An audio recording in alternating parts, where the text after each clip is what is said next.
Social events are one of the biggest challenges when you're fasting. Dinner at 9 p.m., lunch meetings, family gatherings. Here's how to handle them without being weird or derailing your progress. I'm Dr. John D'Ambrosio, chiropractor for 32 years, author of Fasting That Works, and at 58, I lost 20 pounds of fat while maintaining muscle. I've navigated dozens of social events while fasting, making it an easy process. It's no longer a big deal for me. But first, you need to understand this. Fasting is flexible. You're not locked into a rigid 16-hour window every day. If a social event throws off your schedule, adjust it and get back on track the next day. One late dinner doesn't ruin progress. What ruins progress is using one off day as an excuse to quit entirely. So here's how I handle social events. If dinner is at 9 p.m. and that's outside of my normal eating window, I eat at 9 p.m. I'm not going to sit there and not eat while everyone else enjoys the meal. That's weird. It draws attention and it makes fasting feel like a burden instead of a tool. So I eat, I have a good time, and I don't stress about it. The next morning, I go right back to my normal fasting schedule. Now, some people ask, should I extend my fast the next day to make up for it? My honest answer is no. Just go back to your normal schedule. If normally you break your fast at noon, break it again at noon. Don't punish yourself by fasting longer to compensate. This creates a dieting mentality, and fasting is not a a diet. It's flexible eating. It's a pattern that works in real life. What about lunch meetings during your fasting window?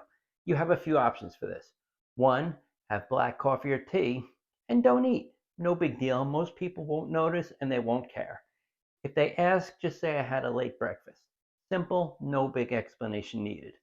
Option two, if the lunch is important and you want to participate, then just eat, adjust your schedule for the day. So have lunch at noon, skip dinner, and your fasting window just shifted. Absolutely no problem. Family gatherings, they're a little trickier because often there's pressure to eat. People are like, you're not eating? Are you sick? You need to eat. Here's what works. Eat what fits your eating window. And if someone asks why you're not eating at a certain time, keep it simple. Again, this always works. I had a big meal earlier. I'm not hungry right now. That's it. You don't need to explain fasting. You don't need to defend your choices. You just keep it casual and you move on. Now, if you're at a social event during your eating window and you want to eat, try to focus on protein and vegetables first. Fill up on the good stuff before you touch dessert or alcohol.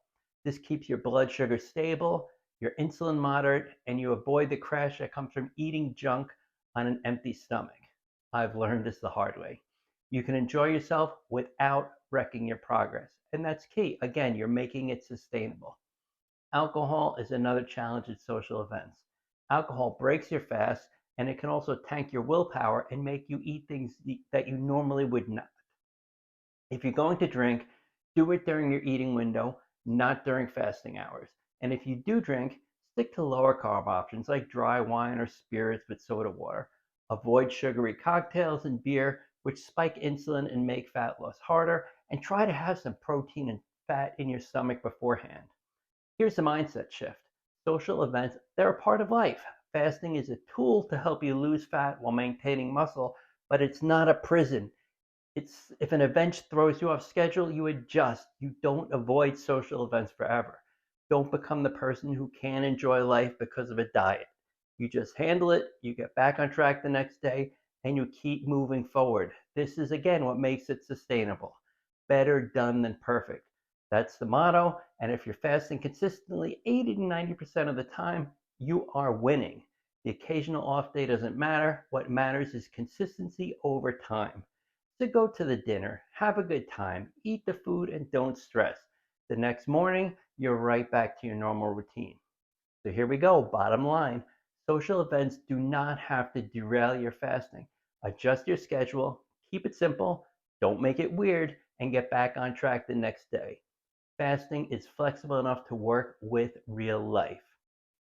If this intrigues you and you want to learn more, grab the free cheat sheet. Link is in the bio. You could literally grab it today and start fasting and losing that fat tomorrow.